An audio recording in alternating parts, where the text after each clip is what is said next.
हो, हो. रोजच्या सरावातून ही एक गोष्ट खरंच मला समजली. जेवढं आपण कन्सिस्टन्सी ठेवू, तेवढं आपल्याला रीच आणि व्ह्यूज चांगले येतात. तर ही वाटणाची रेसिपी मी अपलोड केलेली आहे. तुम्ही बघितली नसेल तर नक्की बघा. इथे खाली टॅग करते. आठवड्याचं टेन्शन तुमचं गायब होऊन जाईल. श्रावण चालू होणार आहे, तर मी माझ्या भावासाठी, आमच्या दोघांसाठी म्हणजे माझ्यासाठी, मिस्टरांसाठी मस्त चिकन सुक्का, मटण रस्सा, इंद्रायणी भात आणि भाकरीचा बेत केला. जेवून आम्ही मस्त झोप काढली. त्यानंतर आम्ही निघालो सिटीमध्ये, माझा भाऊ आणि मी, मोठा भाऊ माझा आणि मी. सिग्नल आम्ही बघा जेव्हा तिथं पोहोचलो तेव्हा नेमका सिग्नल लागला आणि पाऊस, ट्रॅफिक हे सगळं काही चालूच होतं. आम्ही तिथे पोहोचलो, जिथे आम्ही गेलो होतो, काम होतं आमचं, तिथे गाडी लावली बाहेर आणि RTO वाले आले होते.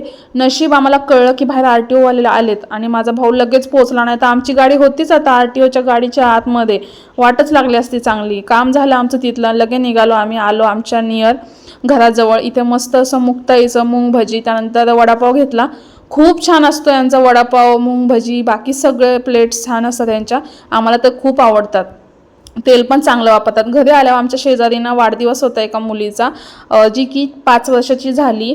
तर तिथे अशी प्लेट भेटली आणि ती रिसीव झाली आणि खूप दिवसांनी हा फील घेतला. केक थोडासा, वेफर्स, फरसाण, समोसे, चॉकलेट.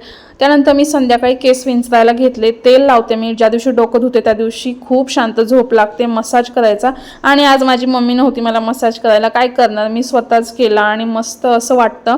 केस बघताय तुम्ही, खूप माझ्या केसांना ग्रोथ आहे. चला भेटूया नेक्स्ट व्लॉगमध्ये. तोपर्यंत बाय बाय.